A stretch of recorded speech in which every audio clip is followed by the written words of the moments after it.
How to get better at Apex is a question most players are looking to answer. With 10 million daily users, competition is stacked, and everyone's looking for an edge.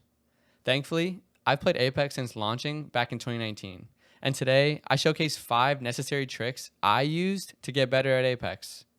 Hope this video serves you. Thanks for watching. The time to kill in Apex is quite long, much longer than your typical FPS.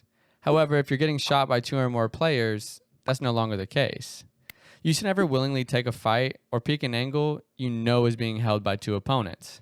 It doesn't matter how straight your bullets are or good your crosshair placement is, the enemy will always win. Now that you know that, you should be seeking angles that block all enemies' lines of sight, other than the person you're shooting at.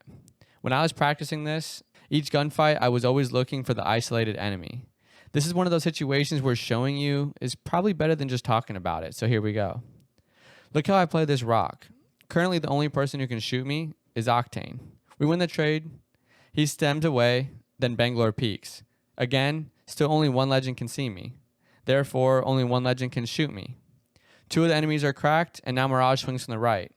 Still using the same cover, I pivot, and now only Mirage can shoot me.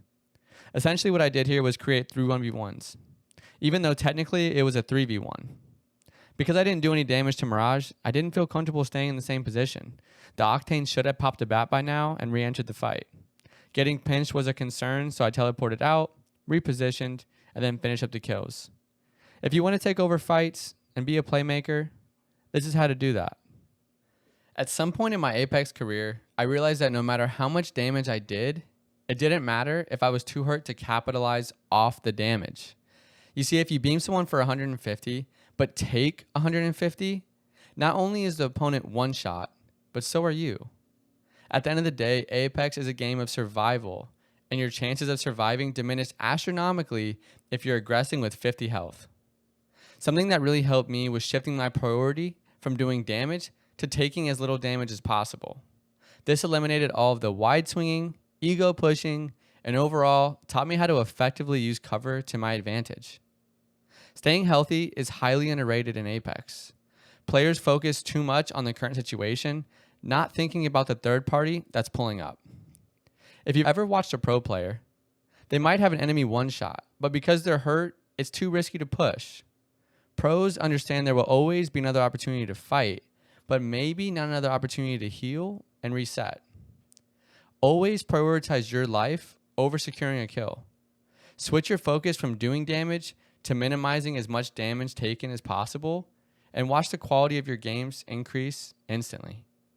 Learning to bait the enemy is such a valuable skill, yet it's something majority of players never do, and you might be one of them. Here I get a nice knock on Caustic. Because I'm last alive, I reposition immediately just in case he's calming where I'm at. I run into Valk, but as soon as I break line of sight, she doesn't know if I'm running, holding, or whatever. She has no idea. This is where baiting comes into play. I was able to surprise Valk at a full sprint, simply because I denied info. Baiting works the best when the enemy team has a number advantage.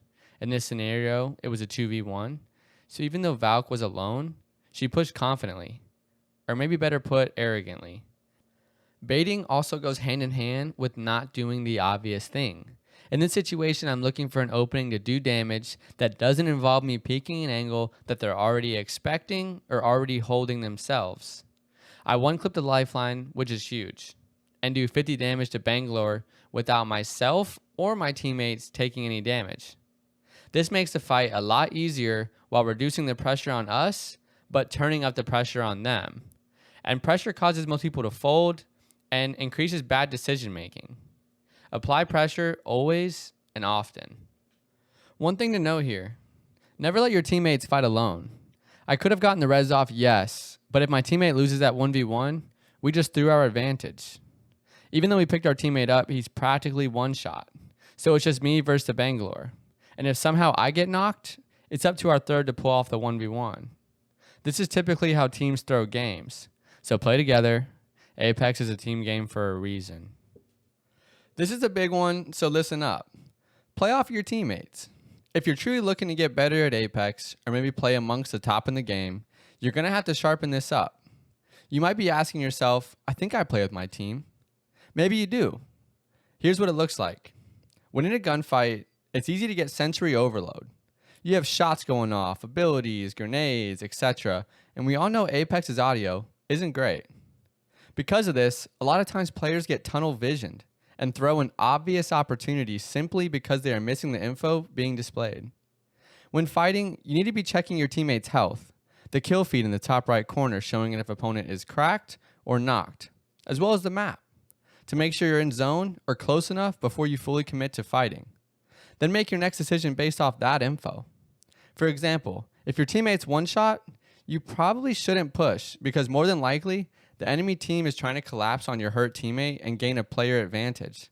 This would be a misthrow on your part, because if you would have just held and provided cover fire for your teammate, it's highly possible the enemy team would push up through the open, allowing you to lay down big damage and flip the script. Think of this like driving a car. Every 15 seconds, you should be checking your side mirrors as well as your rear view mirrors for info. Not to say everyone does that, myself included, but moral of the story, that's how you should think about Apex. Have the minimap, kill feed, and your teammates' health be your mirrors. Save the best for last, and that's VOD review. If you don't know what this means, it's the same thing as watching film back after a win or loss. You see, in the heat of the moment, it's hard to reflect back on exactly what happened, what variables were in play, or what you or a teammate might have done incorrectly, and what could you have done differently for next time. This is why VOD reviewing is huge, and that's why not only pro esports teams do it, but even professional athletes. The goal behind it is the next time you're in the same situation, you'll do the correct thing, which might be the determining factor on the outcome. In my experience, this is by far the best way to improve. Most players make the same mistakes over and over again, but don't realize it's that mistake that is keeping them hard stuck or from where they want to be. Another valuable thing that watching VODs back brings is it's humbling. Sometimes it's hard watching yourself back and can be a little embarrassing even, but it also brings you back down to earth. If you ask any pro player, most of them will say people's number one issue is that they think they're better than they are. And when you think you're too cool for school, it really enables your ability to learn and grow. If your goal is to get better, understand that there are things currently you're doing in game that needs work. Even at the highest level, players make mistakes, so take each failure as a learning opportunity and watch your skill flourish. If you like this video, you'll love the other guides I've made. So if improving as a player is what you want, go check them out. My channel is centered around helping you reach your Apex potential. Subscribe if you're new. Don't forget to like the video. I spent a lot of time on this one trying to bring as much value as possible for you guys. So thank you for doing so. Like I mentioned earlier, I hope this video served you. Thanks for watching. See you later.